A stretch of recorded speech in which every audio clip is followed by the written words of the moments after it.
let me just get started here. First of all, let me introduce you, Simon, to the viewers and listeners.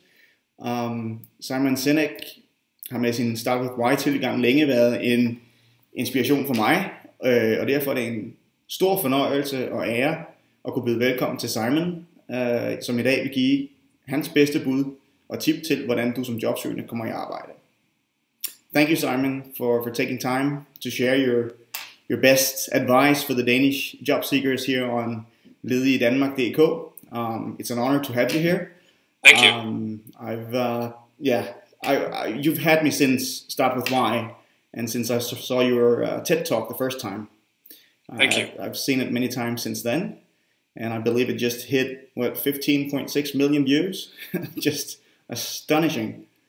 And congratulations on your new book. I understand that you're on the road a lot. I've talked to Monique, or written with Monique a few times. Yeah. And you just hit the New York Times bestseller list, right? Correct. Yeah, congratulations. Thank you. So, Simon, what would be your number one advice for the Danish job seekers on their mission to land their dream job? The whole idea of finding a dream job is a little bit like finding love. You know, you're not going to get it on the first date. You know, and sometimes we confuse ourselves and think that one first date is love, and then 3 or 4 weeks or 3 months later it's not. Yeah. Same with job. Like, we have a couple of interviews and we think, oh my God, this is it, and then we start working there and we get very disappointed very quickly. Yeah. And so I think we have to treat it the same way, which is I know it's sometimes frustrating and hard advice, but the idea of slowing down the interview process is actually really valuable. It's really the employer's responsibility to slow it down. But to remember that when we start a job, that we're joining a tribe, we're joining a new community. Mm-hmm. They're getting to know us, we're getting to know them, and it's going to take a few months before we settle in and to find our place. And the whole dream job of it comes later. Yeah, it doesn't come immediately. No. And even to see each job we have as part of a process, that maybe this job is not the dream job, but you need to have this job to learn a skill set, to learn what not to do, to learn what you like and what you don't like, so that when you're prepared to go to the next job, you're even better qualified. So I like to think of a career rather than a job. Yeah. This is an element of a career. It's not a job. Sounds cool. So you talk a lot about the golden circle. How can you implement that in job seeking? So knowing why you do what you do, mm-hmm. We know what we do. You know, I'm a writer, or I'm good at IT. We know how we do it. Well, I've had more schooling, or I have more degrees, or I'm particularly good at this type of thing. And we think we know our strengths and what make us different or stand out from the competition. But to understand why we do what we do, what is it about IT that is so exciting and makes you wake up every day? What is it about being a graphic designer that compels you to take the risk to do something like that every single day? What's so special? What are the times in our lives that we've been at our happiest, and what do those experiences have in common? And to know what makes us tick, to know why we do what we do, serves as a remarkable filter to actually find the job that we want. So we're not evaluating the skill set. In other words, it's not about getting a graphic designer job. It's about finding a job where the culture of the company suits why we do what we do. And so I've met so many people who are looking for jobs and they only want to work for big brands, right? Yeah. Since when is that an indication that you're going to be happily married? It's only if they're really good looking. Yeah. Okay, that's nice. I mean, don't get me wrong, that's good to have, but that is not an indication of a happy marriage, or a happy relationship. Who is the person, right? It's the same thing. The values. So sometimes getting a job at a company that nobody's heard of, or is in an industry that isn't glamorous, mm-hmm. but the culture of the organization is so remarkable, and it suits your personality, that to take a job there, you will actually be so much happier. And even if they pay you a little less, you're not doing it for the pay. You're doing it to feel like you belong. You're doing it to feel valuable and valued, and the opportunity to give and be accepted and viewed as an expert in whatever it is you do is so much higher. Then why wouldn't we want to work there? Yeah. understanding your why dramatically helps make those decisions and find those organizations. Yeah. So a lot of I've worked a little bit on your great tool, Stand Out in the Job Market. Really great tool, and I can only tell people to go out and get it, because it really helps pointing down what it is that is your why. But if you could, just in a few words, help people to understand how they could get to their why. Sure.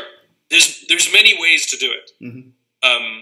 We have an online tool. We have an online university that we call Why University at startwithwhy.com, where somebody can go through the steps that I take people through to learn their why. That's one option. Yeah.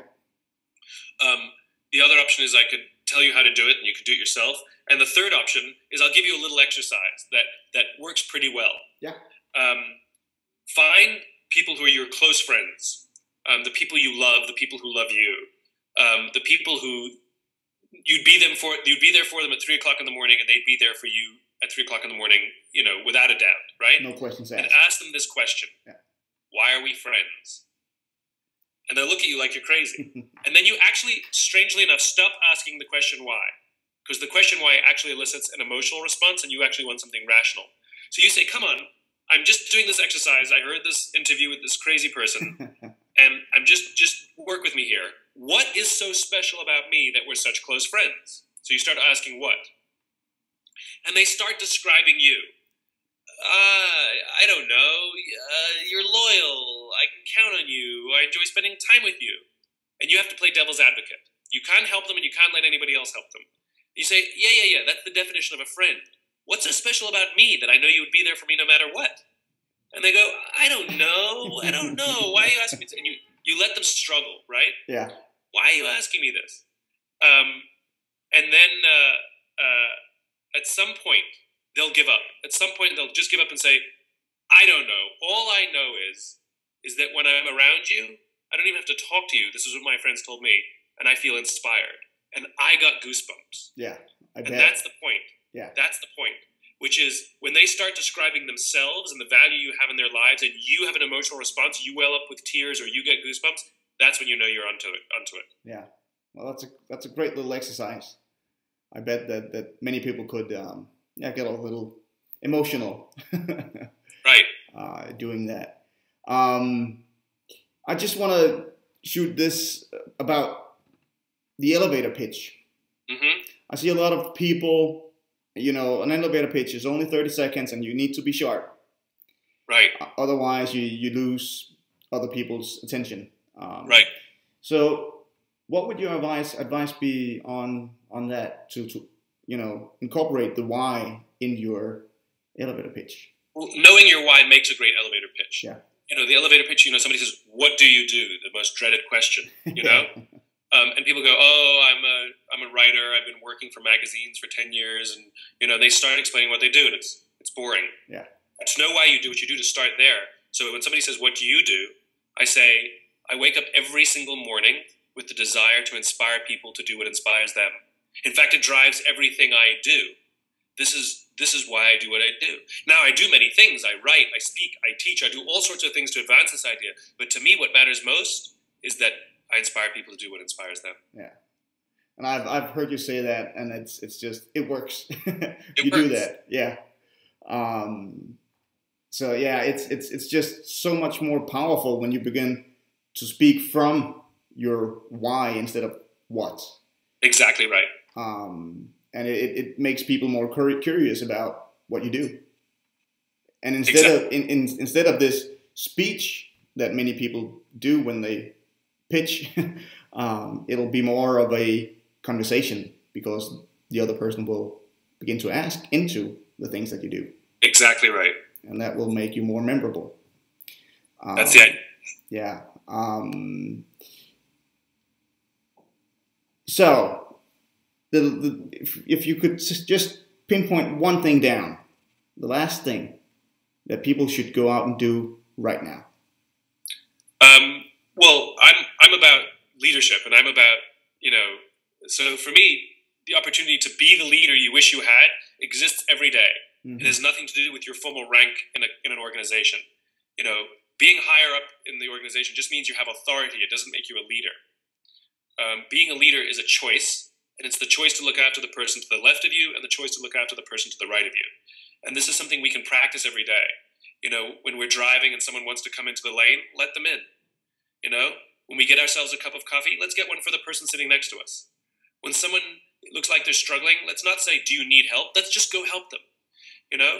Yeah. And that practice to be the leader we wish we had, to do it on a daily basis, when someone's running for the lift, instead of just pretending you don't see them, to hold the door for them, this makes us vastly more effective as leaders and vastly more valuable to the places we work if we learn those skills and practice those skills daily. That's a pretty good advice, and something that will put a lot of smiles on people's faces. That's part of it. Yeah. Well, Simon, I appreciate that you took your time to do this, and I'm sure that many of the readers on Ledigidanmark.dk will really appreciate your little pep talk here. And I'll be sure to link to your homepage, webpage, and to your amazing tool, Stand Out in the Job Market. It's really perfect. It's nice. Thanks for your time, and thanks for helping me share the ideas. Well, it's been a pleasure, and keep doing what you're doing. I love it. Thanks. Appreciate it. Bye. Bye.